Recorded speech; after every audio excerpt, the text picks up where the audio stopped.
Hoje nós vamos falar a respeito da renúncia da solidariedade, tá? Bom, o que nós temos que lembrar? Que como a solidariedade ela se constitui um benefício instituído em favor do credor, pode este, abrir mão, ainda que se trate de um vínculo resultante de lei, né? Nesse sentido, o que o Código Civil coloca? Ele coloca o quê? Que o credor ele pode renunciar à solidariedade em favor de alguns ou de todos os devedores. E lá no seu parágrafo único ele coloca a seguinte coisa. Ele diz, a seguinte coisa: se o credor exonerar a solidariedade, um ou mais devedores, subsistirá a dos demais. Bom, o que a gente tem que entender primeiro? Que nós temos alguns tipos de renúncia, Porque essa renúncia ela pode ser absoluta, relativa, tácita e expressa, tá?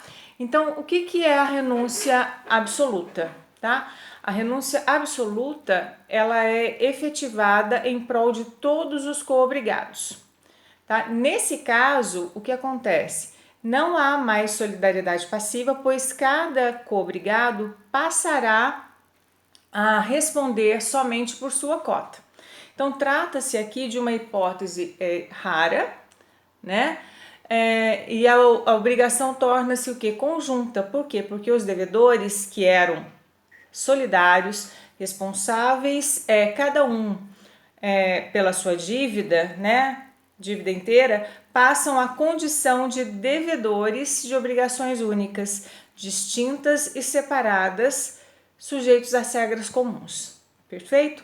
E aí nós temos ainda o que? A renúncia relativa, que é a renúncia operada em proveito de um ou de alguns devedores apenas, tá?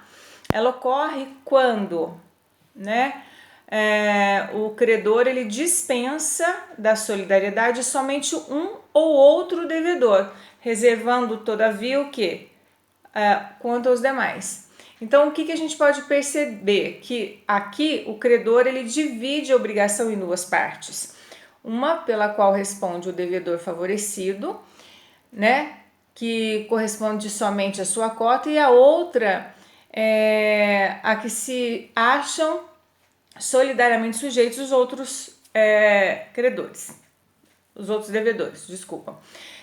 E essa renúncia relativa, ela vai ter seus efeitos, tá? Em relação aos devedores.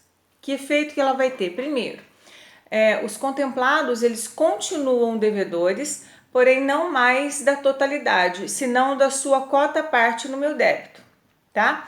Então, suportam sua parte na sua insolvência de seus ex-codevedores. E aí, o que a gente tem que entender? Que os não exonerados, eles permanecem na mesma situação de devedores solidários, Então, o credor ele não poderá acioná-lo senão abatendo no débito a parte correspondente aos devedores cuja obrigação deixou de ser solidária, tá? E por quê? Porque se o devedor ele pagou a sua parte na dívida e foi exonerado da solidariedade, a cobrança dessa referida parte dos codevedores solidários recairia sobre o que já não era devido, Então, o beneficiado ele não poderia ser constrangido a pagar duas vezes ao credor e aos coobrigados a estes em regresso. Então, a renúncia, além dessas duas que eu falei para vocês, de absoluta e relativa, ela ainda pode ser expressa ou tácita, como eu falei para vocês. Quando é que a renúncia ela é expressa? Quando ela resulta, ou seja, quando ela é resultado de declaração verbal ou escrita, posto não solene em que o credor abre mão de um benefício, tá? Então não tem uma certa solenidade para isso, por isso posto não solene. Aí nós temos a renúncia tácita. O que é essa renúncia tácita? Ela é decorrente de circunstâncias explícitas que revelem de modo inequívoco o que? A intenção de arrecadar a solidariedade, como quando permite o credor que os solvens pague apenas sua cota, dando-lhe o que? A quitação, sem ressalva, de ele exigir-lhe o que resta, né? O seu restante. Então aqui nós temos uma questão puramente de fato e de intenção apurável contraditoriamente. Então pode resultar de qualquer ato praticado pelo credor, dos quais, pelos termos empregados ou pelas circunstâncias, né? O que nós temos? Mostre-se inequívoca a intenção em remir a ação solidária, renunciar ao pagamento em indivíduo ou converter o vínculo solidário em obrigação simples ou conjunta. Perfeito?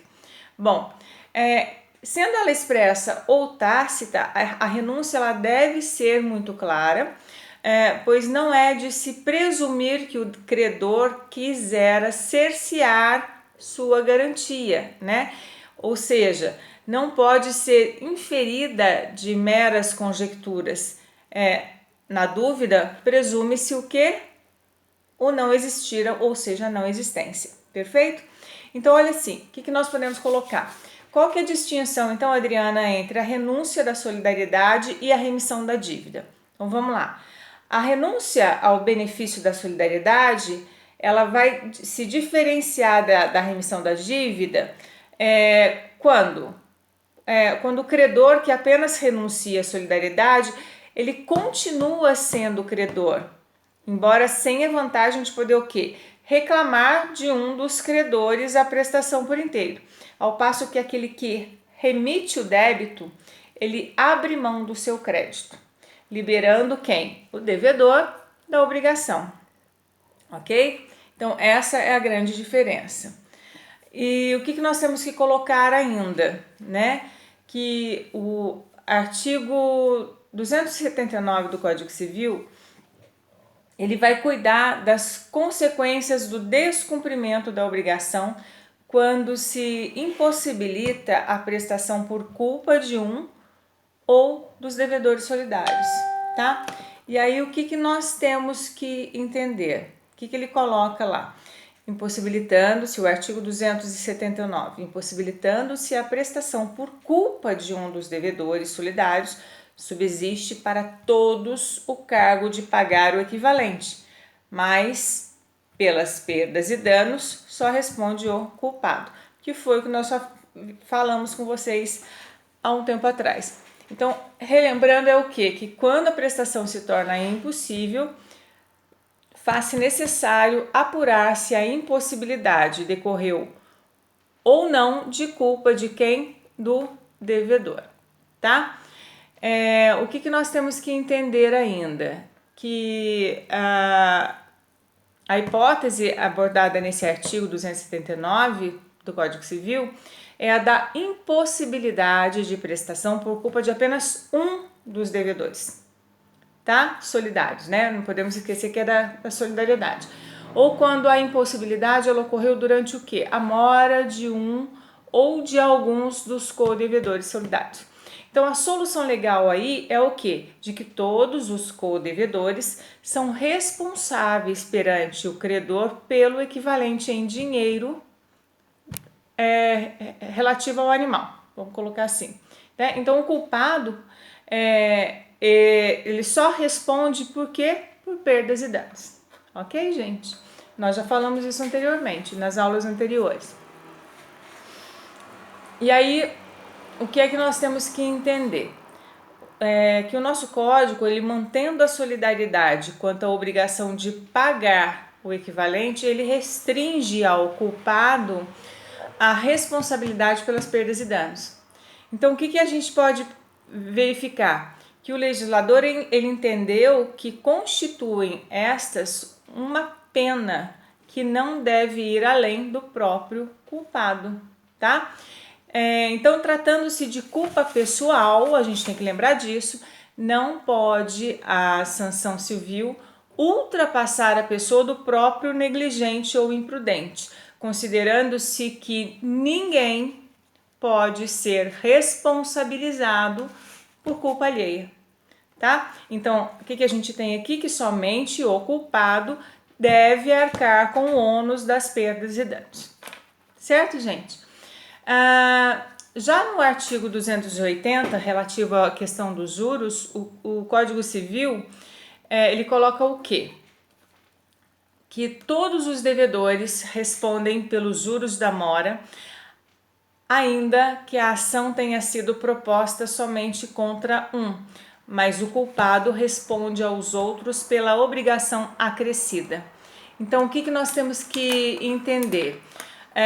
O retardamento culposo, seja ele impugnável a um só devedor, respondem todos perante o credor pelas consequências da execução da obrigação, ressaltando-se dentre elas juro mora, tá? Então, do ponto de vista das relações internas, o que é que nós temos, tá? Que a solidariedade, oriundas, né, originárias da solidariedade concernente às relações particulares entre os devedores, só o culpado acabará arcando com as consequências do pagamento de juros mora no acerto final entre eles pela via regressiva. Então, tratando-se de outra aplicação do princípio da responsabilidade pessoal e exclusiva pelos atos maculados ou feitos pela culpa do suprarreferido, desculpa. Então, o que a gente tem que lembrar? Que não há contradição nesse nosso artigo, tá?